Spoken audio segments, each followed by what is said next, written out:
Welcome to Money for the Rest of Us. This is a personal finance show on money, how it works, how to invest it, and how to live without worrying about it. I'm your host, David Stein. Today is episode 522. It's titled Investing in Emerging Markets with Ali Akay. Last week, we shared how emerging market equities massively outperformed U.S. stocks from 2002 through 2012. Emerging market stocks outperformed U.S. equities by almost 12% annualized over that decade. Then over the next 12 years, trends reversed. U.S. stocks outperformed emerging markets equities by over 11% annualized. In 2025, emerging markets are again outperforming U.S. stocks. Given that, we thought it was an opportune time to hear from an expert on emerging markets. Ali Akay is founder and CIO of Carrhae Capital, a London-based emerging markets investment boutique founded in 2011. In this episode, Akay is interviewed by Greg Dowling, FEG Advisors' Chief Investment Officer and Head of Research. Greg and I worked closely together when I was at FEG. Akay answers the question we all have: why invest in emerging markets? He also shares insights on China, Mexico, South Korea, Argentina, Greece, Turkey, South Korea, and South Africa. This is a fascinating discussion on the developing world.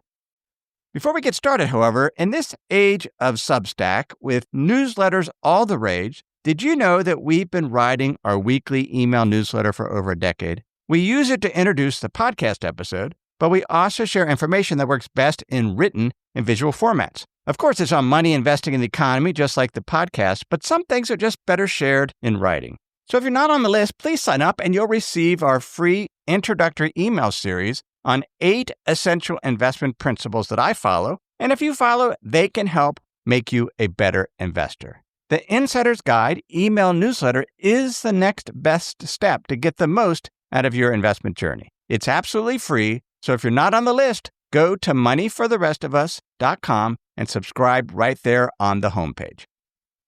Here is Ali Akay and Greg Dowling. Ali, welcome to the Insight Bridge. It's great to be here. Would you please introduce yourself and Carrhae Capital? Absolutely. I'm the founder and CIO of Carrhae Capital. We're an emerging markets asset manager focusing on equities. I've personally been doing emerging markets for about 24 years on the buy side and set up Carrhae Capital with my partners about 14 years ago. We run about $2.5 billion of capital in long, short, and long-only strategy. We have 24 people sitting across emerging markets. We have people from India, China to Brazil. Our main office are in Dubai and London. Now, I know you're a history buff, and Carrhae is a reference to that, right? How did that name come about? Well, all the rocks and harbors and all the good names were taken, so we had to come up with something else. I love Roman history, and Battle of Carrhae is quite a poignant example of arrogance and failure to take local advice. And when marching east, we were marching into uncharted territory. And I thought, when we go to emerging markets, we need to go with local advice with a degree of humility. So I thought it would be opposite. So I actually read up on this beforehand, and pretty interesting. So a huge Roman legion is lured into the desert and basically slaughtered, right? Yes. And the man commanding the legion and who actually financed and equipped the legion is Marcus Crassus, who was part of the triumvirate running Rome, and he didn't have military glory. The others had.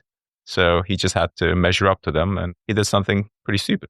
You have a pretty interesting background, so maybe that helps you not get slaughtered. We'll start with some of your central bank background and then maybe some of the professional background after that. But you've been involved with a couple of different central banks. Maybe explain that, and then how is that helpful? Well, I guess macro is kind of at the heart of emerging markets. My involvement with central banks, I guess the most extensive engagement was as a consultant to the Turkish central bank during the last bank crisis in late 90s, early 2000s. We were brought in to advise on what to do with all the failed banks and come up with a blueprint for the new banking system that would be more resilient. And I had the chance to work with some great people, including the ex-head of the BOE at the time, Bank of England. As a young McKinsey consultant, I had exposure to a lot of politics, macroeconomists, central bank technocrats, which was great. And I'm glad to say 24, 25 years on, despite all the macro policies that the president has been dictating recently, they haven't had a bank crisis. So I guess it's not too bad. It vindicates our approach. Turkish lira goes up and down a lot, but they haven't had a banking crisis. Yeah, exactly. The bank system is still solid. My other tangential central bank experience or involvement is I was a teaching assistant for the current head of the central bank in Israel. So that's fascinating. We're going to talk about investing in emerging markets. And one of the questions I wanted to ask, it's really hard because not only do you have normal fundamental analysis that you have to do, there's politics and there's currencies, and it's very, very different. So how does that frame your thinking? Is there like, okay, yeah, that might be a great stock, but we need to be cognizant of currency devaluations or something? Absolutely. In emerging markets, only the paranoid survive. I tell my team at the end of whatever is next, it's going to be us and the cockroaches who live through. But in terms of the framework that we use, we have the saying, we need to align the whole stack. So if you look at the longer term history of emerging markets stocks, a third of stock dispersion happens on the country level, another third happens on the industry level, and the remaining third happens on the bottom up level. So you really need to make sure you scrutinize all three levels. You could have a great bottom up idea and it could be slaughtered on the currency, interest rates, or regulation. And vice versa, you could be very positive on a certain country and you might not have scrutinized the alignment of shareholders and you get into some corruption scandal. It's important to be thorough. Don't get lured into the desert. Yes, indeed.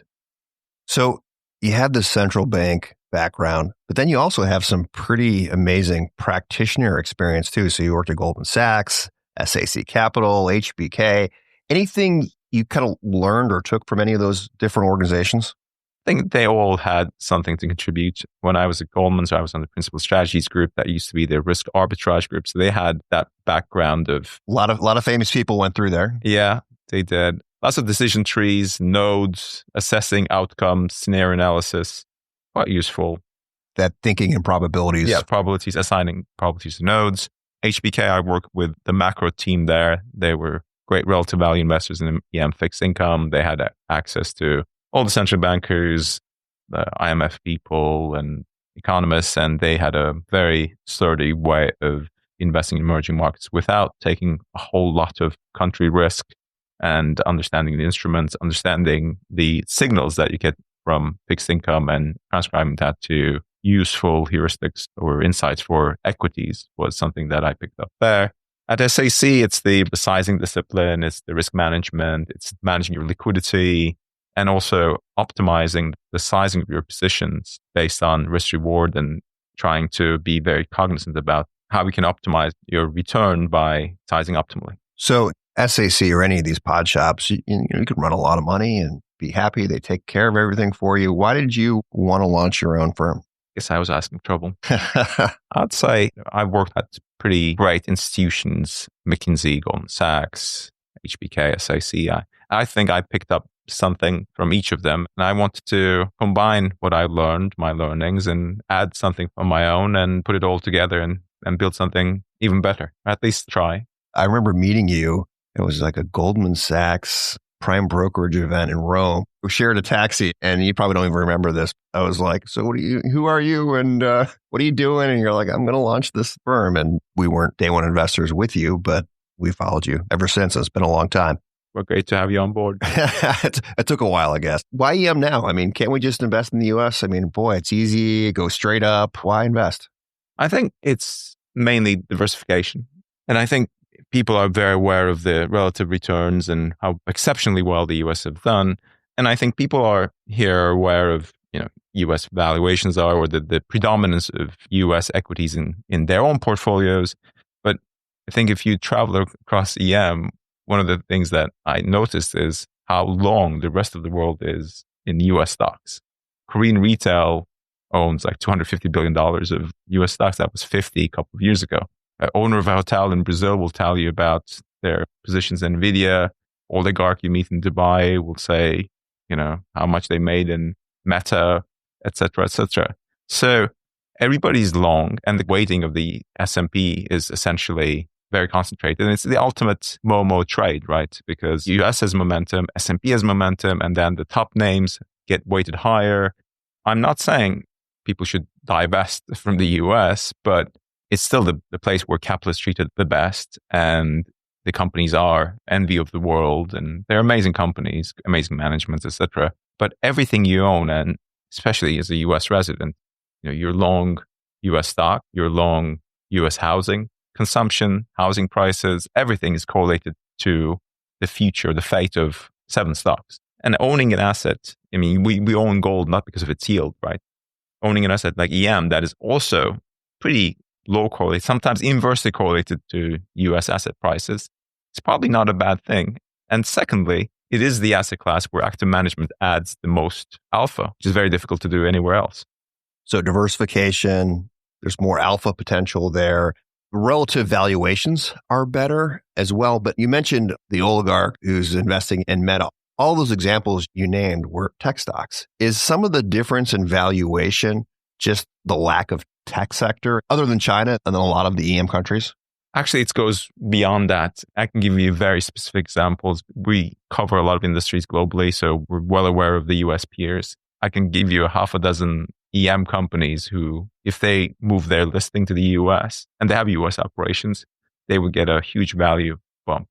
And one of the biggest M&A or listing activities in Europe these days is take European companies that have either a big US division or US presence, either moving the listing or listing their US arms. And that you get an immediate 40, 50% bump because it's the US. Yeah. So let's say in Brazil, there's Gerdau Steel, half the operations in the US, trades at, 3.5 times EV/EBITDA. Value the US arm at, something close to Nucor. You would get a negative value for the rest of it.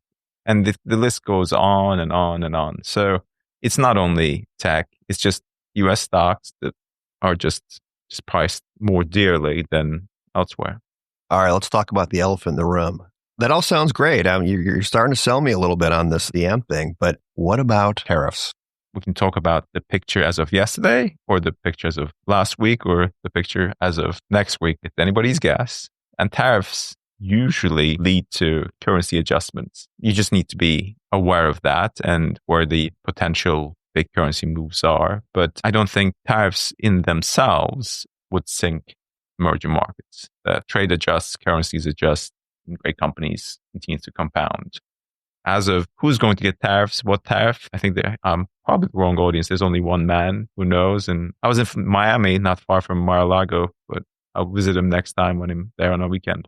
Yeah, there you go. Just walk right up. I'm sure they'll let you do that. Yeah. I guess related to that, you're right. The shock absorber for a lot of things is currencies. And so how do you kind of deal with currency fluctuations? And the other big headwind for U.S. investors who want to invest abroad is the strong dollar. I mean, and it seems like it'll continue to be fairly strong over at least the short term. Well, that's difficult to know, but the way we see it is we have a good mix of exporters, importers, etc., stocks that could benefit from a strong dollar. We own stocks in countries that have managed currency. So if you're investing in the Middle East, you don't care about the strong dollar. So we've been happy holders of Embraer, the Brazilian company that is actually very geared to weaker BRL. We try to put a good mix together, not get too hurt or not to be too bothered if the dollar keeps getting stronger. The other related to tariffs is just, general geopolitics. And it does seem like the world is splitting along an east-west divide. Is China investable? Definitely. If it goes up, it's investable. If it's not going anywhere, it's not. But I think we need to think about the investor basis. For the American investment in China, that's been going down across the board, from privates to publics. But China is one of the highest savings to GDP societies in the world. And the average equity allocation is very, very, very low. Interest rates are very, very, very low. And they can't invest in real estate because it's not attractive anymore. So currently they're piling up cash balances and invest in gold. But if they got animal spirits, and my experience in China, they flip on a dime about everything. And they go to excess, from pessimism to optimism to back. So they don't need us to rally their markets. They can. And for the US investor, I would be personally quite apprehensive about putting money into venture capital or private equity fund or growth fund in China with a 5-year lock, 7-year lock, etc., or buying real estate in China. But they are not going to disappear. There is a case where Chinese equities can do a lot. I'm not saying they will, but there's a chance. So you need to be agile, tactical, and be able to benefit if and when that happens. Being a global emerging markets manager who can be in China, but don't have to be in China, I think we're pretty well positioned for this kind of world. Yeah, it's hard too, because you mentioned that only one person knows. President Trump is hard to pin down, and he's pretty volatile himself and likes to negotiate. It wouldn't shock me either if there was some grand bargain that he hit with China, and then all of a sudden China was our friend and not our enemy. But who knows, right? The events of the last month should tell everyone that what they read from, political consultants, of which we have many, it's very unlikely to be accurate in the sense that, we have a new administration come in, the most hawkish or China Sinophobe cabinet ever. And we were expecting 60% tariffs on China and nothing on the friends. And now it's the perfidious Canadians that are getting the bulk of the tariffs, and Chinese are scot-free. That could change, but we don't know. And there are pretty fat tails on either side. So yeah, maybe we'll be divesting from Canada. That's get rid of those. Those nuts. Yeah, exactly. That's right. You gotta watch them. China and India get most of the headlines. It's sort of EM land, but it's such a huge market. And I wanted to spend some time talking about some other markets. So maybe we can kind of go on a journey around the world and hit a few different countries. Let's get going. Yeah. So how about let's do Greece? It's been a fantastic market. It's small. It has no correlation with the rest of this hodgepodge of countries called emerging markets. And they've been atrociously run for a number of years. They had a financial crisis, and post-financial crisis, there's been a great recovery in their financials and asset pricing and real estate, and the banks have been a very good play on that, and it's been the gift that keeps on giving. And obviously, the fundamentals of their economy is essentially tourism. They're in the Eurozone. They don't trade with the US. No tariff wars there, no China risk there, no major currency risk there. It's got its own thing, and it's a good diversifier, and it's been a great source of return. I'm a fan of Greece, been on vacation there, but maybe even more underrated, also an emerging market, is Turkey. Indeed. Actually, I'm of Turkish origin. According to my DNA, I'm 60% Greek. So, and the border's changed so many times. Exactly. So who knows? Yeah, my family came from Greece to Turkey. Yeah. And so what about Turkey? It is a wild market. It's been a great source of alpha. What makes it so great is because of the crazy macro policies this government has pursued over time, the foreign investment into equities is very, very low. But the local investment is very high because they've run negative real interest rates for a long time. So the locals try to protect their wealth, real financial assets, equities, and real estate. And equities, they trade actively. And wherever you have big retail participation, you can get alpha. So we like Turkey. One problem for us has been single stock short sale ban. So we had to use the index for a while. So for the last couple of years, we've created alpha, but always in smaller size because we can't short single stocks. But they've just lifted the ban, and we look forward to doing much more there. Oh, that's great. All right, so let's hop to another part of the world, Peru.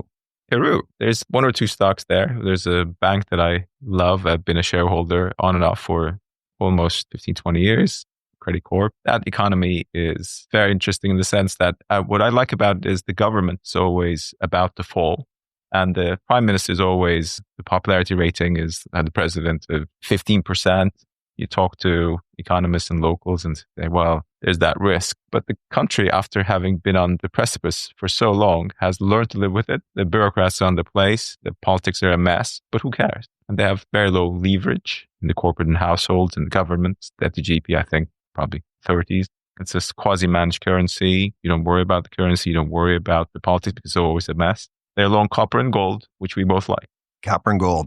It's funny, when you visit some of these countries as a foreigner, you read up on all the headlines and you must be thinking, gosh, everything must be crazy in this country because of the politics and this and that. And oftentimes you go there, it's just normal business.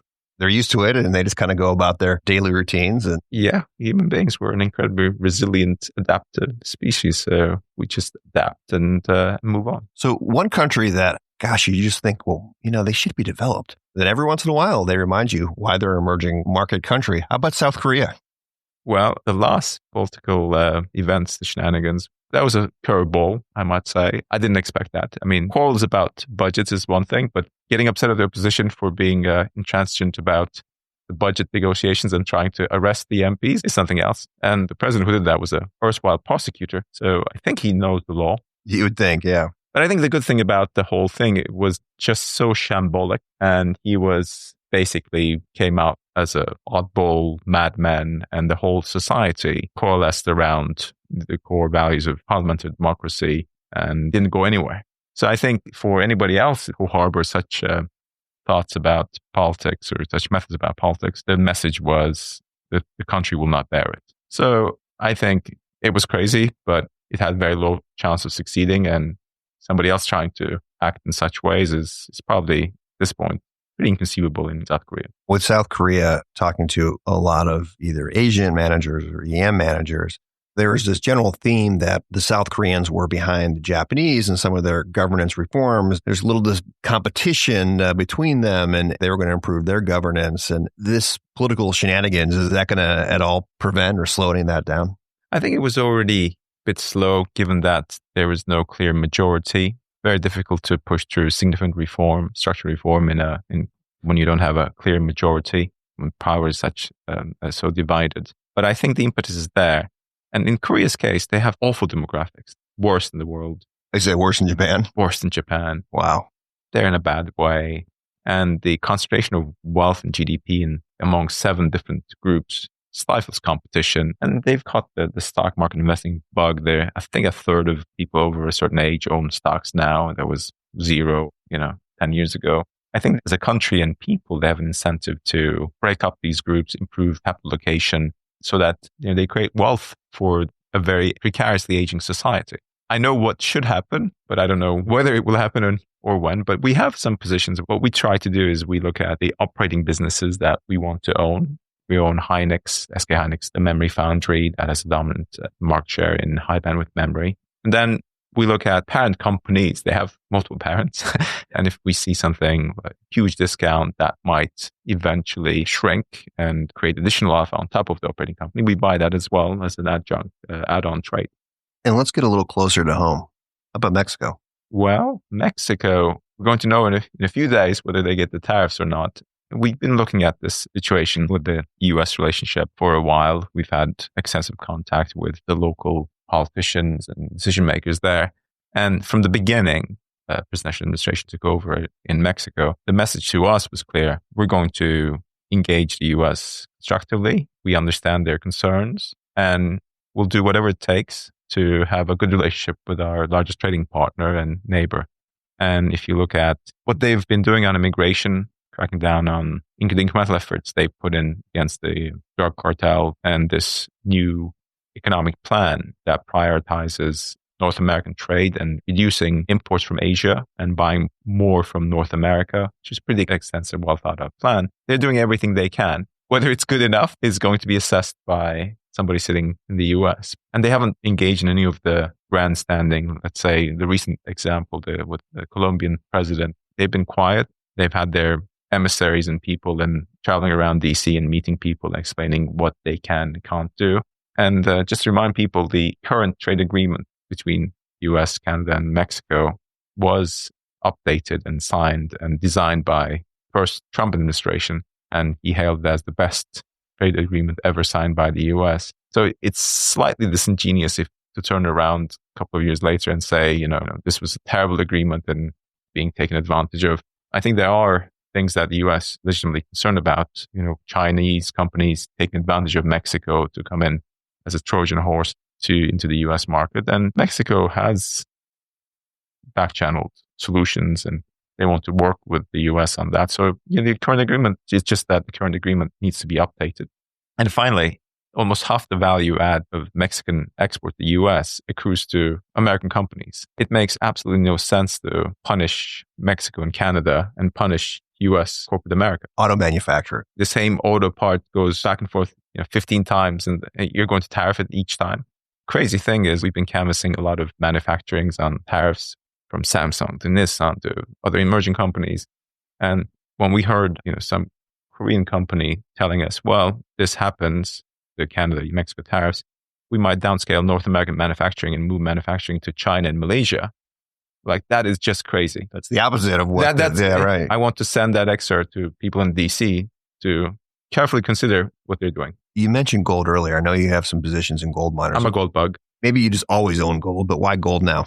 I think there are multiple reasons. That's a multi-layered thesis. One, on the golds, there's gold miners and the gold miners we own, right? There's 3 layers to that. The first layer, gold, you can see the fiscal situation in the G20 and the needs for government spending just keep increasing. I mean, the Europeans need to spend on defense. The US wants to increase more spending on defense, engaging societies, etc., etc. And I don't really believe on a magic Deus ex machina solution to dodge and the dodge solution to solve the US's fiscal issues. So you need to run these economies hard. You need to take it from the savers in one way or the other. You're not going to increase taxation, and then increased taxation rarely solves You solve it by a little growth and then a little inflation. Yes. And gold is a good asset for that. Furthermore, you have the geopolitical tensions. What was done to Russian reserves is a clear sign to anybody, whether you're Saudi Arabia or you're not inside the tent, if you're not US, UK, and part of the club, sovereign assets might be at risk. So they need to diversify, and they are.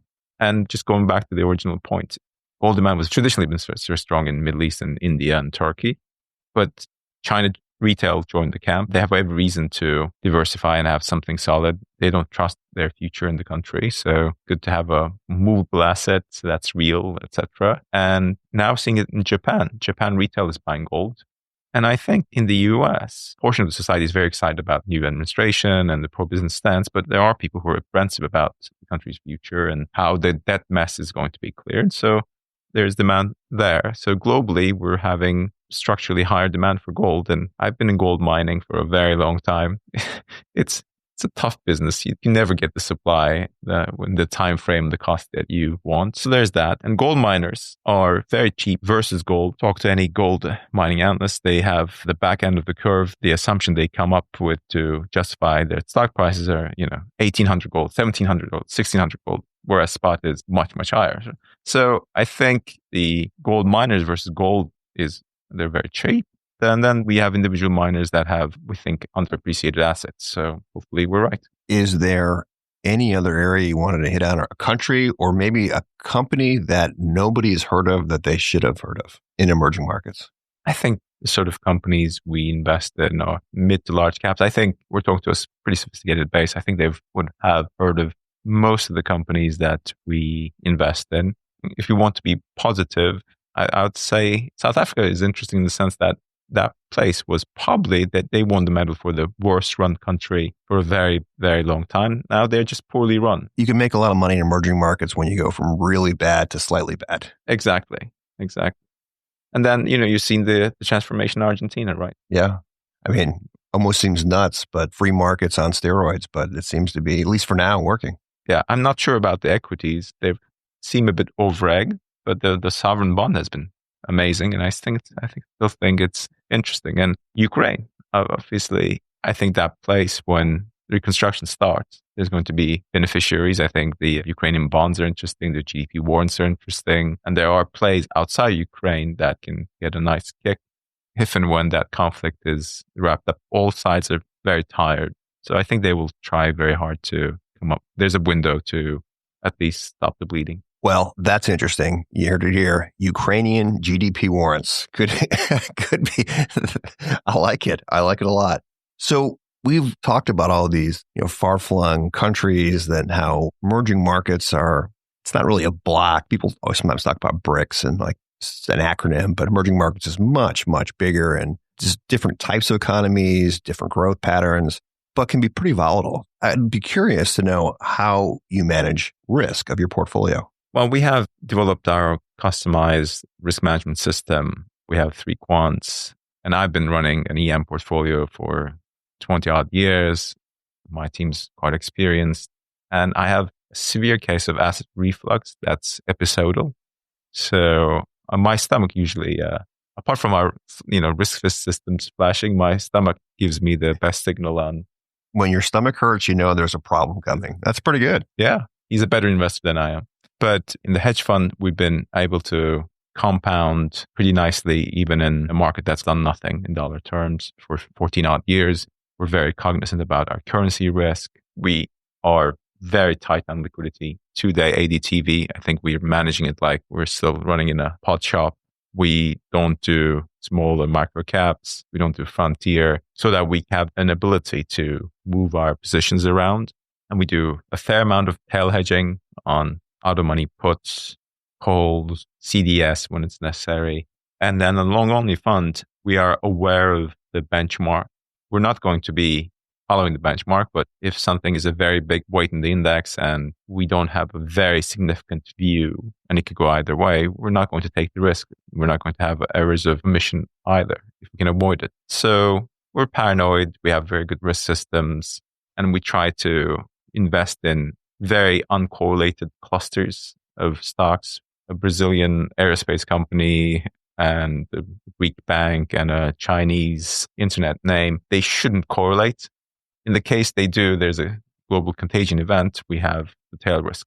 And most times they don't, but they sometimes do, right? Because they might be all part of it, especially if it's an index and people are just selling the EM index, they can all kind of correlate to one. Then we try to also have positions in places where EM index or foreign investors are not the major price determinants. So if you invest in the Middle East, they determine the stock price. And Saudi retail determines the stock price. It's not EM investor, or because everybody's underweight. So I think it's important not only to look at the fundamental correlation, but also investor bases, etc. So it's a lot of work. I've heard people say that they know when it's going to rain because they can feel it in their hip or their bones, but I've never heard of the stomach. That's the early warning system for emerging markets. I like it.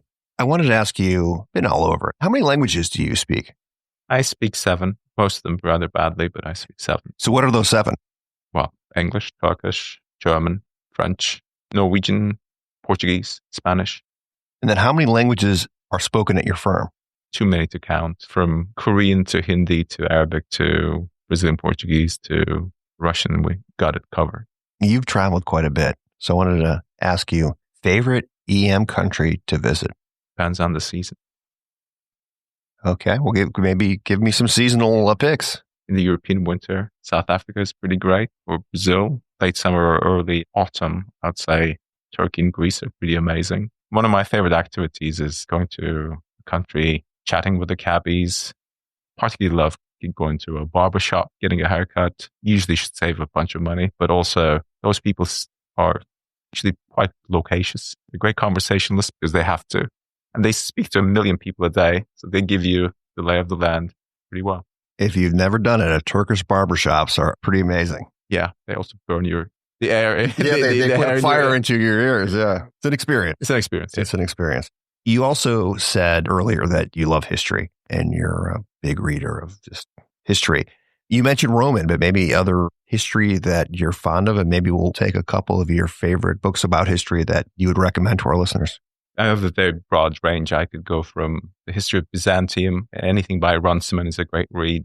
Byzantine art. I think it's a lot of what we construct in our head as kind of the great Western narrative and its origins, I think. But Byzantium is essentially written off our histories because they were on the losing side. I think it's important to look at these narratives critically and find the parts of the world and civilizations that didn't quite make it, because they're not going to be in the history books and they're in the common narrative, but they've had interesting contributions to who we are today. So I like doing that.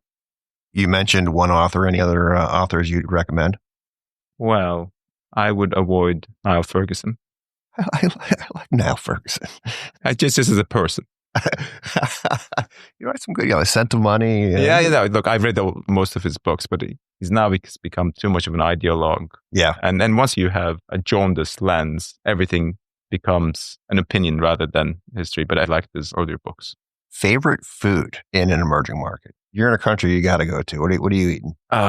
Give me 2 if you can't choose one. I think I just like a good meze platter, whether it's Greek, Turkish, Lebanese, I don't care. Just give me a good meze platter. I won't have a space left for the main, but give me a good meze platter.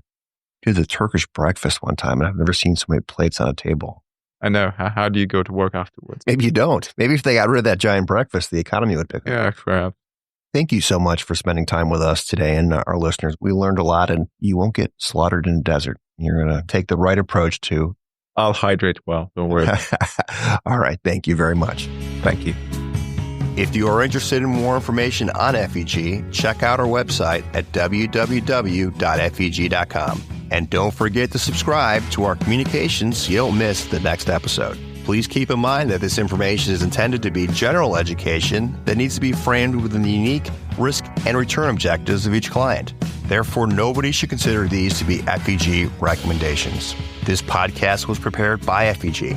Neither the information nor any opinion expressed in this podcast constitutes an offer or an invitation to make an offer to buy or sell any securities. The views and opinions expressed by guest speakers are solely their own and do not necessarily represent the views or opinions of their firm or of FEG.